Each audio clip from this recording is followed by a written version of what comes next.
Good morning and welcome to the webinar on factory design utilities or Autodesk factory utilities. So thank you again for joining me on this webinar. We're going to be discussing the factory utilities by Autodesk and how is it changing and working through workflows available to us. We'll be looking at some of the best practices with it. So these are for more use factory or want to experience factory utilities firsthand. Before we start, can everyone hear me clearly with audio? If there's any issues, please type it in the question box before we start. And if there's anything to rectify, we'll rectify it before we start. So it's it's a bit more comfortable when we carry on.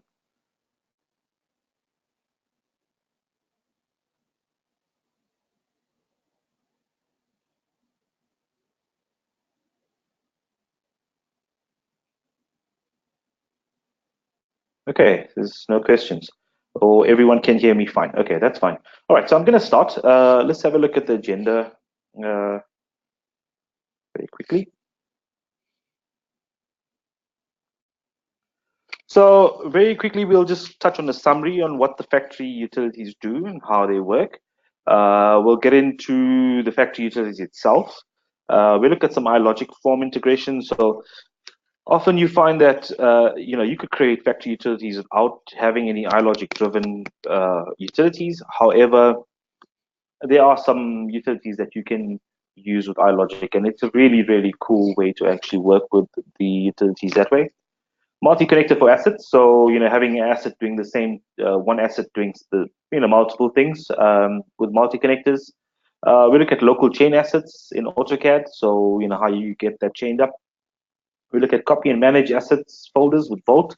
So it's just basic best practices on them, just touching on that. So it's not going very in-depth into what it does. However, it's really, really nice to know and understand what they do and how they work. Because if you have to implement this and you're using a vaulted system, it becomes really handy. And then we've got some question and answers at the end of it. So as mentioned, it's not a very long session. It's just a brief introduction and, of course, a best practice in how the factory utilities can be used. So moving along. So a summary on that. So Autodesk has great workflows in the factory environment, as mentioned. And it is a great workflow between multiple applications. So you got Process Analysis 360, which actually gives you, which is a really, really nice tool that actually gives you, the process analysis of what's happening in the factory environment. So what is the outputs of the product that you are going to manufacture?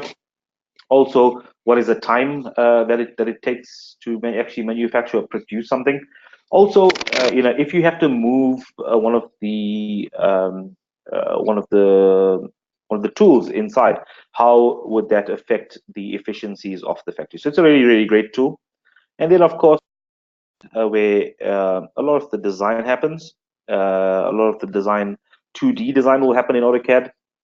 And from there, when you synchronize that with Inventor, you see that these 2D layouts of what you've done become 3D. And it's a really great tool because, of course, in Inventor, you're working with 3D solids. That's where you can add in quite a bit of the intelligence with iLogic and different parameters.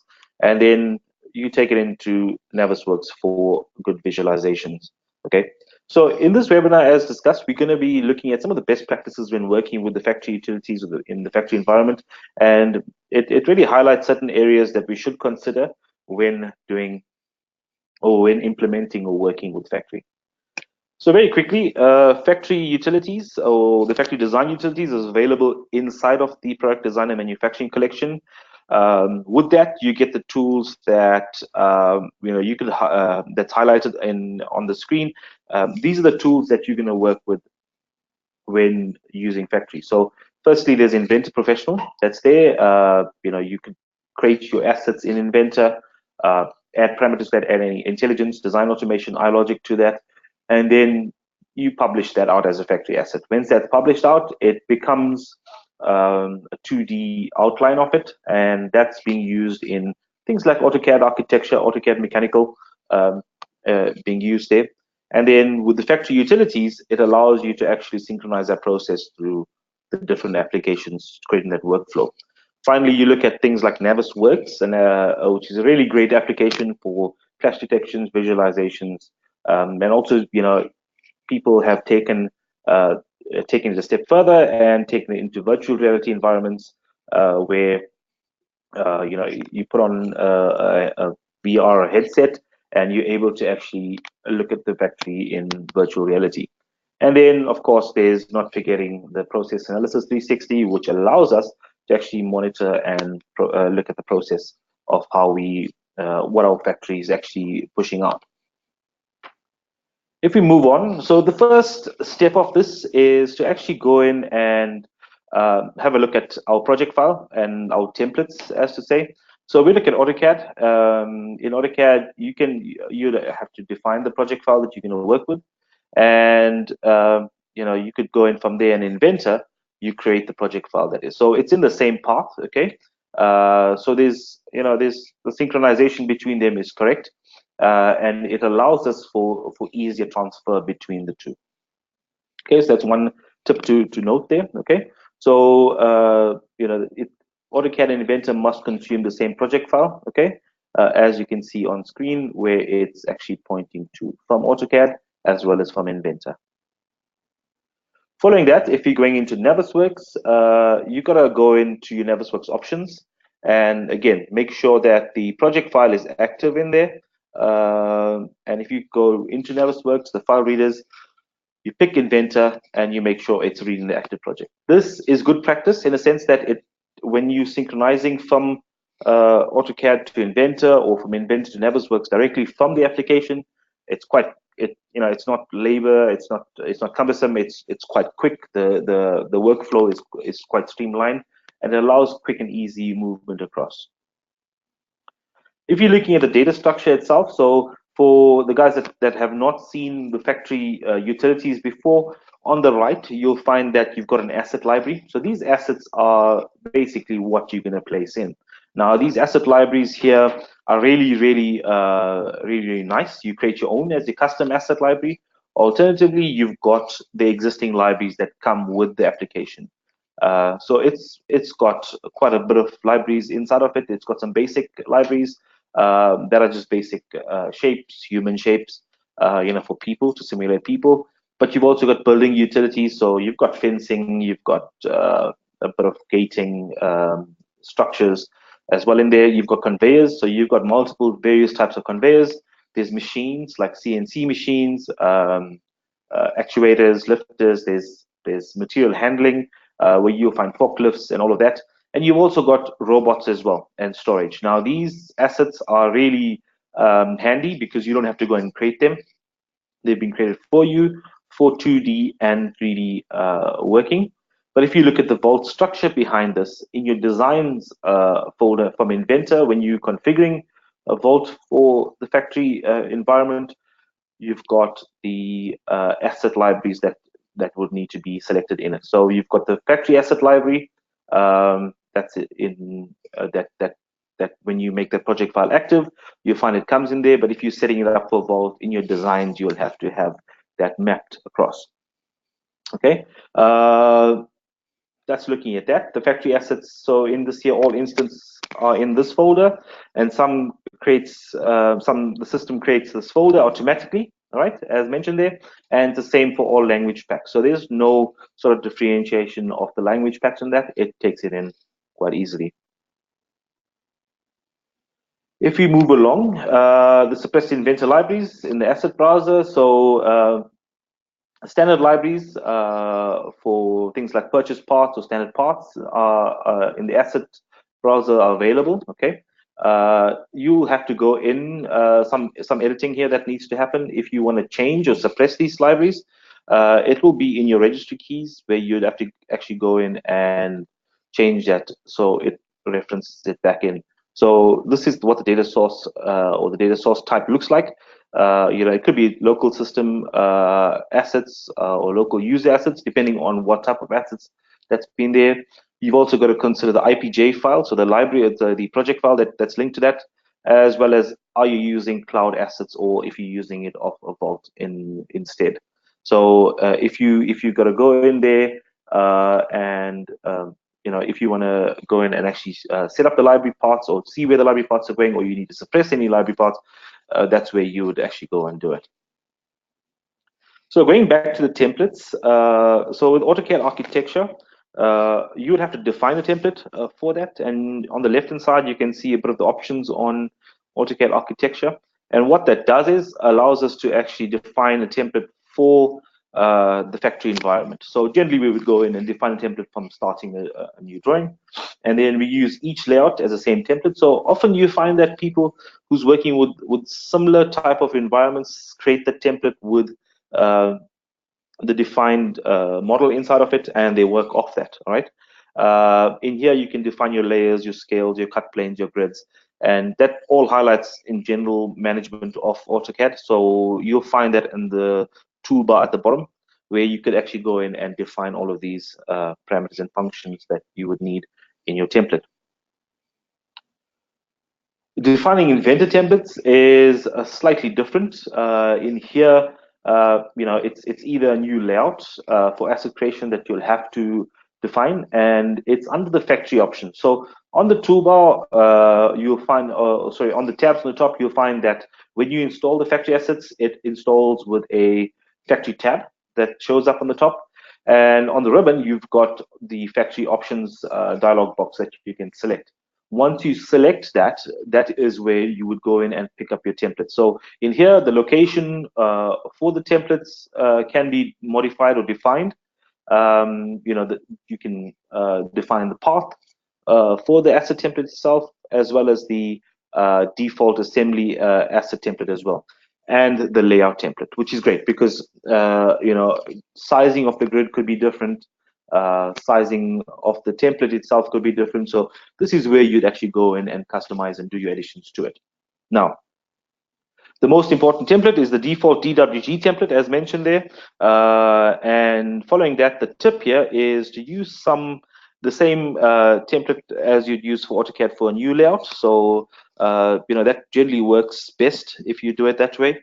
Of course, you can go in and customize it as you please. However, if you want to use some of the best practice tool tips, that's more or less what it is. So if we look at a template for AutoCAD and Inventor itself, the layout itself of it, now on the left-hand side, you'll see that within AutoCAD, you've got, of course, your layers that come in. Now, when you're doing your layers and defining your template, this is where it becomes important, because in here, you're going to go in and define the layers for certain assets on the 2D side of it, and you'll see that those layers translate across within Inventor as well. So whatever's been set up in your template from AutoCAD, when that's synchronized to Inventor, it pulls across that information, which is great because there's no rework in that sense. And defining the AutoCAD architecture template, again, it's a little different because in here you find that under your options, you've got the factory tab that's available to you in AutoCAD architecture. Again, defining your units, millimeters as standard, and you can, once you click in the defaults, the transportation defaults, you could go in and set the different values for them and the different properties. Now, which is great because each customer that we speak to have typical transportation and operation types.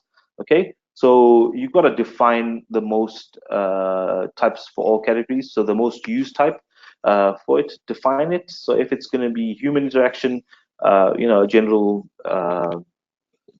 properties to that, or if it's transportation like a forklift moving up and down a factory, or that'll be defined in here as well. So that translates across and brings it across, which is really great because if we look at it from a process analysis point of view, that information comes across as well. If we look at the connector class, so with the connector class, this looks a lot like a bit of programming, which it is. The connector class are defined on local machines, right? And the default path for that is your program data files, Autodesk factory design, and the year of it, 2019 being the latest, factory library, as well as the connector class, right? So the connector classes are responsible for the parameters, okay, transfer between assets, okay. So let's say, for instance, the conveyors or the safety equipment, how they behave and the parameters that's linked to that, right? So in here, what is very important to understand is that using the standard connector class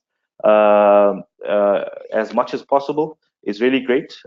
It is really complex to create your own connector class. As you can see on the left, it does take a bit of programming, and if it doesn't work correctly, you've got to go in and sift that out and fix it up. So it's really really a handmade thing that you've got to do, but also it's also quite complex to create your own. So using the connector class that's available to you is perfect, and you could use that in multiple ways to actually modify what you're doing and working with. These connector classes are stored again in that location, and you could actually go in and look it up and see what they look like. On the top left-hand side, you would see the connector class that's available to you. So you can see that there's quite a bit there. There's some electrical connectors, there's some conveyor connectors, also some safety equipment conveyors as well. So something to note about the layouts when they come in. So when you bring in layouts, it is possible to include the AutoCAD architecture building in it. The section views for the building are not supported. It's only the parallel views, okay? So something to note in here when you bring it in. Let's have a look at how this would look from a solid layout coming in from AutoCAD. So you'd find that in Inventor, you can see the layout that came in from AutoCAD itself, AutoCAD Architecture. Switch the views here to Solids, Express. Okay, select everything. And what we're going to do here is convert using the AEC tools to create the solids. And you can see it's actually creating the solids in there. Okay. When we bring in, we can import it as DWG solids directly into Inventor. And we're going to bring it as multi-body parts, so we separate everything out.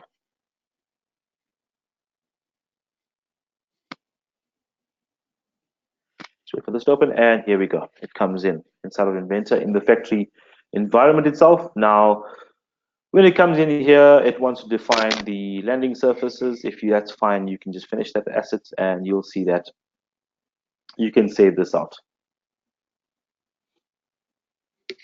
Okay, using fault auto numbering, it'll put in an auto numbering scheme. Alternatively, you can go in and rename it.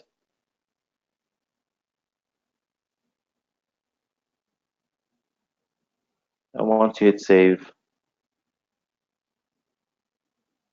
this is what the building looks like. Now, that building can be translated again back into Inventor with the factory utilities, the factory assets drop down open of the browser. And in here, you can see your 3D solid, which can be removed because you bring that in to the layout. And you can work with just what's required for you. If you bring in an Inventor model, and you can place that when it comes in.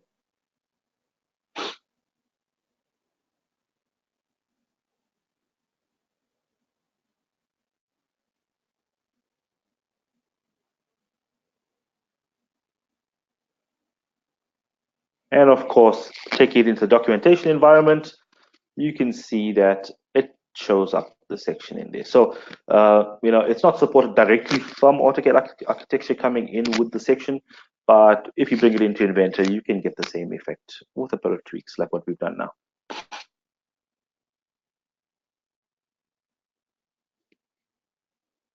And if we switch up certain solids, there's visibility, switch the visibilities off. You'll see that we've got access to looking at the floor plan layout, the layout itself. as well as switching off the visibility of the building.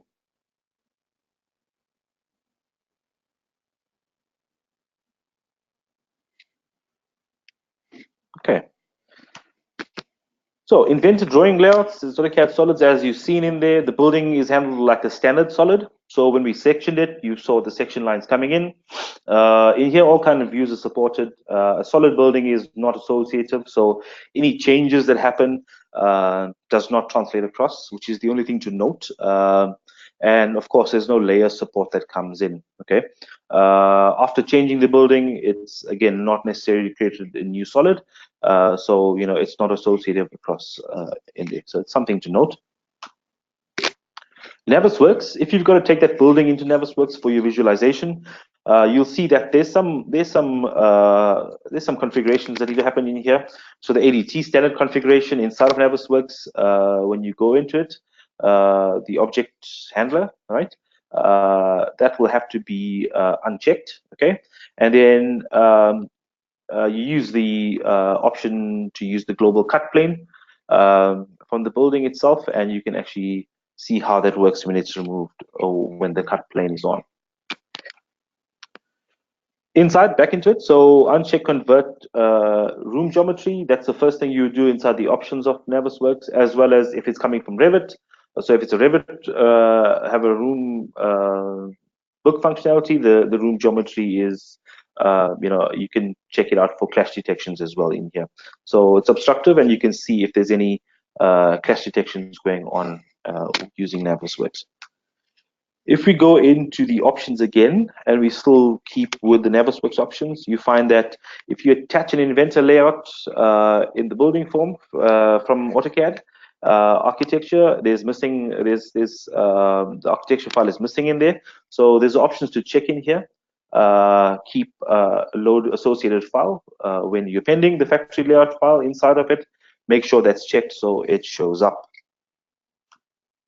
And then moving on to the process tool. So we've discussed the process tool slightly initially in the beginning. It is a cloud asset, so it's a Process 360 tool. So what you would do is you would go in and define your connectors for your process analysis and on the Autodesk account side itself. So it's on the Process Analysis 360 side. So when you install the collection, you find that there's a little icon that comes in. It's included in it.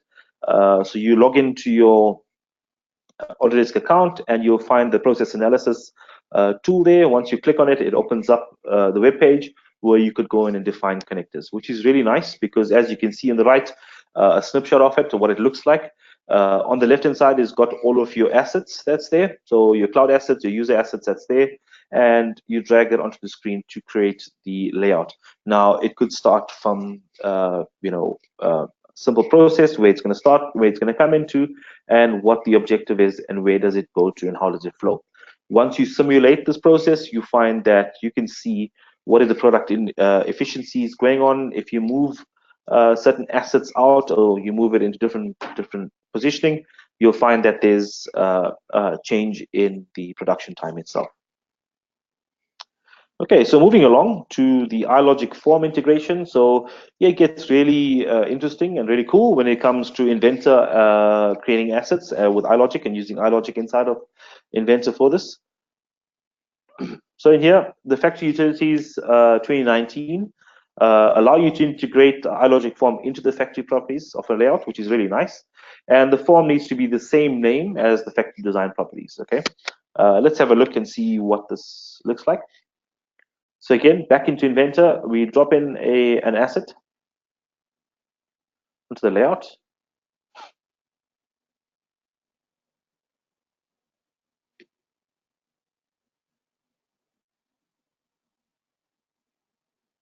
We just reposition it a bit.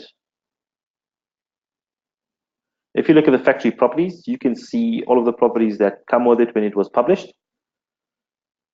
And in here, you could go in and change certain aspects, like the arm, for instance. So if we change the degree of that, you see it updates as well. So this is in your factory properties tab, which is standard. Okay. We can find certain things in the library. So like the base that we're looking at there, we can go and edit that. directly from the tab itself. So it does support that type of functionality. And if we go in, there's the iLogic form here that we've been discussing. So with our iLogic parameters all set up and our rules set up, we could go in and control how the asset should behave from here. And of course, these constraints can be used downstream as well for visualization environment. So if we look at the iLogic in the form that's happening, we can just edit the form a bit.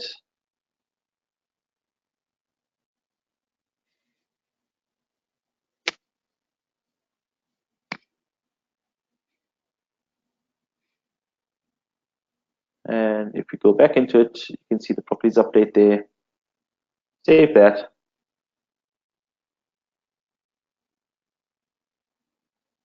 And it's saving the asset in there. So you can see it's using the iLogic form with the new property name that's been defined. It's generating the DWG file, so generating the 2D DWG asset file again. And what this will do is allow us to actually, when we place it in AutoCAD, for instance, in the 2D environment, it creates that snapshot from the 3D, right? And if we update the assets in here, there's an update pending on that. Once that's done, we can go back into it and we can open up the iLogic form directly from here, which is great because now we don't have to go into the part all the time to modify it. We do it directly from the factory environment. And as you can see, all the changes that's been done have updates, or as we drive the iLogic form from the factory environment inside of Inventor, it drives the iLogic. We can drive the iLogic with it as well.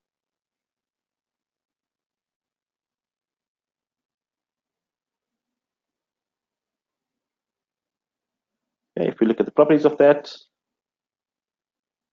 you can see it is highlighting the asset that we've defined.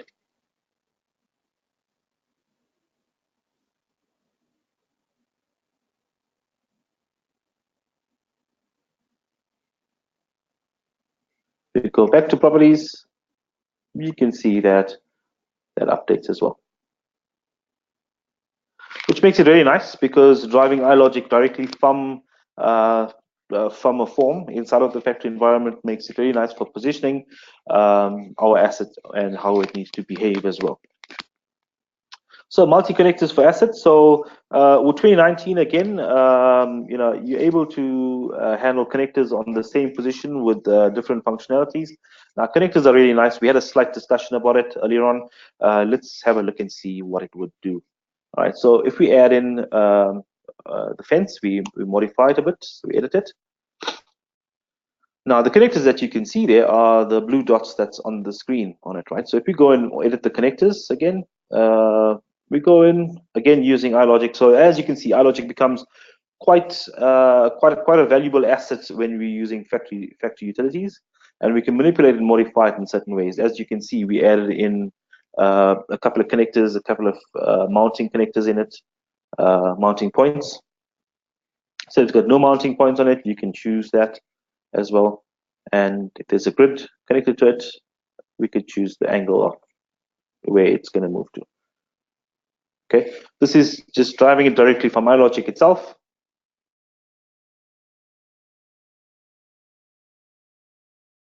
Okay, we go into the factory properties again, going to assets, and we can choose the placement or the infill constraint. We can switch it off. And if we bring it in now, as we drop it in, now we can go in and modify it or place more. So we can add more to it. And as you can see, using the connectors, they snap, which makes it really nice to work with because it's a really nice way to assemble them. They snap to each other, and that can of course be modified as well. We can add more to it and just connect them up.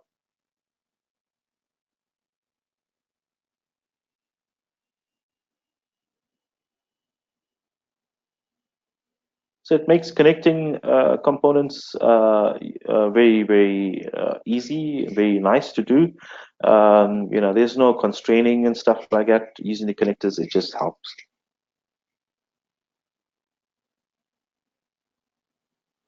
and try and create put up a curve here. So we can open up the iLogic form itself again, driving it directly from iLogic inside of an Inventor. If we change the degree of this, you can see that it curves to the angle that we're choosing.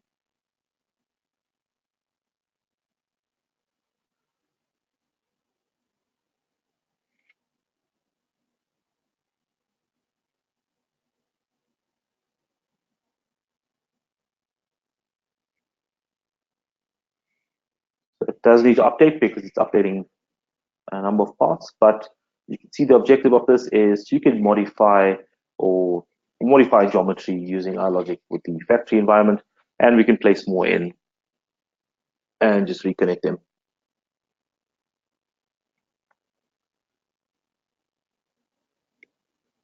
And using the connectors, we can snap them. And of course, remember we had the option to modify that.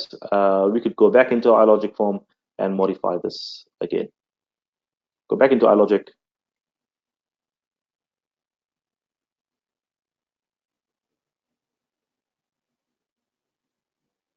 Change that to 0. And we're going to have connectors on either side now. End part connectors. And that should update.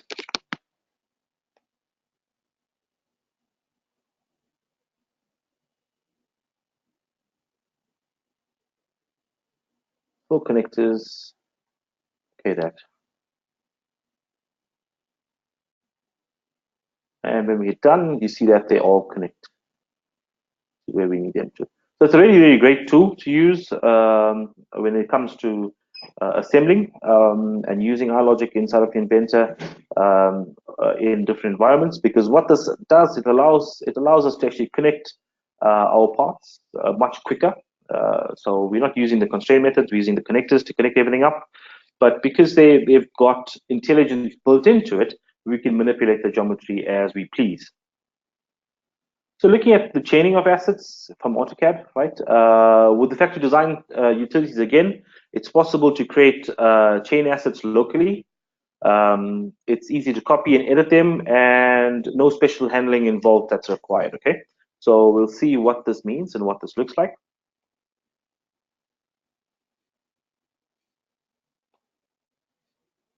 Okay, so in here, we go and drop in some of our assets, the conveyor assets in here. Yeah, I think we'll use chain assets, okay? Copy that. Copy to chain assets, okay? In here. Okay, so the factory assets, you've got user assets as well. So user assets is assets that you created. So we go and edit the ones that we've created. So all we've done is just copied it into our user assets folder and modified it there. Now, when you open it up, you'll see that before you publish it, it opens up the key parameters that come in with it. Now, again, these are all parameter driven, and you can see you can modify these parameters once you save it. Let's go back into the asset browser, and we go back and edit it again. And you could actually edit the connectors as well. So you could choose where the connectors are going to be modified, or you can move the connectors. Right? So these are areas where it snaps to each other. And you could go in and choose the parameters in here. Now, these are all the standard user parameters that's available to you. You could create. And if you bring them in, you can chain the assets. So chaining assets are really, really cool. The factory utilities have this chaining asset function. We call it local chain asset. Okay. The author of that.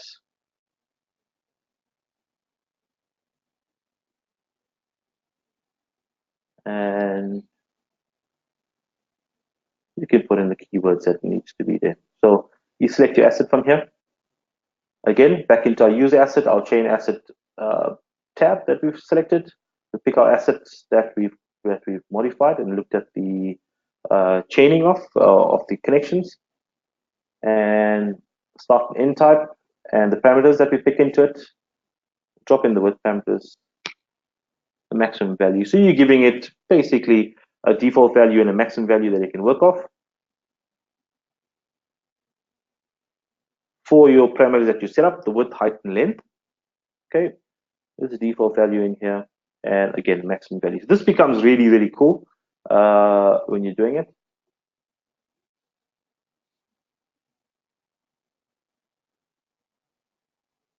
Connect. Select our asset again. Going to be our selected, so they'll snap to each other. Okay, so it's on the curve start. The end connection name will be curve underscore n, and again, notice that there's an underscore going in there. Values come in again, width value, height value comes in.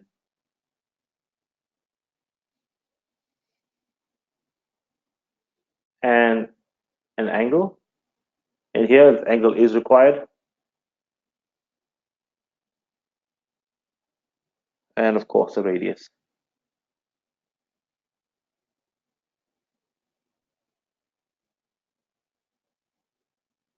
So it goes in that folder, publish it, refresh that. We go into our user assets now. And we pick up the chain asset. And of course, the local chain asset that we've created is created. And as you place in your line, notice what happens. It shows up as the chain asset that we've just created. Into that, you connect the chains together.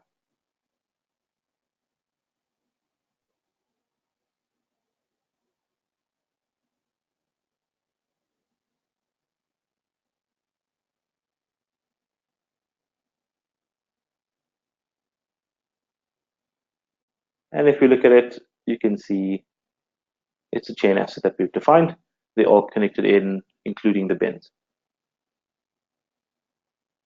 This is a really, really nice way to actually, if we're doing something like a conveyor that's going in, or equipment that we're going to work with that's chained together, it's a really nice way to actually do it. Okay, if we create a line in here, let's do this. 2 points between that point, what point between that?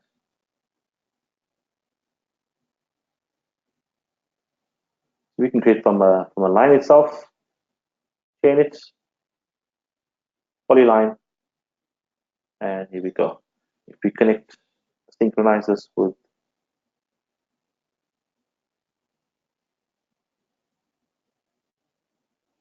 Inventor again, we're going to save it from AutoCAD, come into Inventor. Notice what it's done. This is our asset coming in. So it's a really, really nice way to work with it, with chaining assets. So the good to know here is that the system library contains special templates to copy and create, so as you've seen there. When you're defining it, define the connectors clockwise. Okay, so you can see the curve start and curve end. It's just something to note in that, in the turn segments, if you've got pens that you're going to work with. Okay, so using Vault again. So for the users that work with Vault to manage their data, you can see that when you're managing or copying and managing assets with Vault, you could copy and move per folder, as you can see there, highlighted. Or you can copy and move per asset itself. So you could take the whole folder across, or you could take the asset across, and you could actually configure that to work with Vault as well. So there's a really, really nice exercise that I have available. So if there's anyone interested in actually getting more involved with assets, creating assets using factory utility tools, it's basically a one-on-one hands-on. It does take about 90 minutes. It's easy to use. It's data set. It's Vault ready. It's a small, simple way to show off workflow. It's also great to pilot something like factory utilities in your environment, and it's also great for new members to the factory design utilities as well. So if there's anyone that wants to actually get involved with this, please reach out to me and we can set up something and we can go through it together. to get you more involved with using factory tools. I'm going to step over now to the question and answers side of it. If there's any questions, please either raise your hand or put it in the type box below for questions.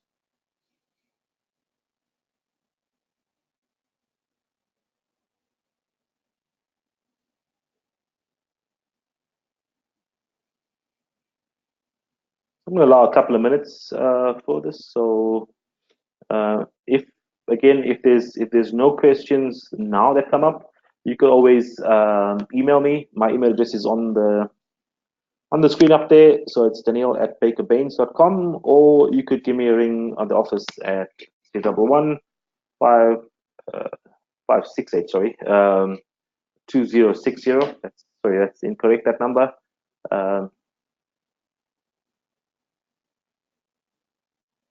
Just email me instead. It's a lot easier. Yes, I see there is a question. So just going to try and get to that.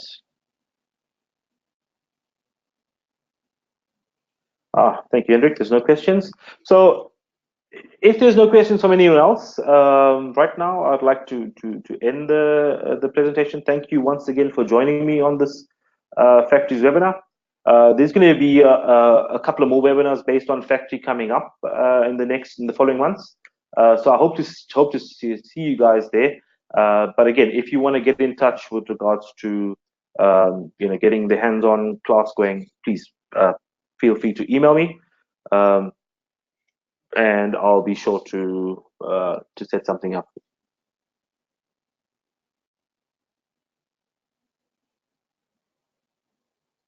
Once again, thank you very much, and have a great Friday and a great weekend ahead.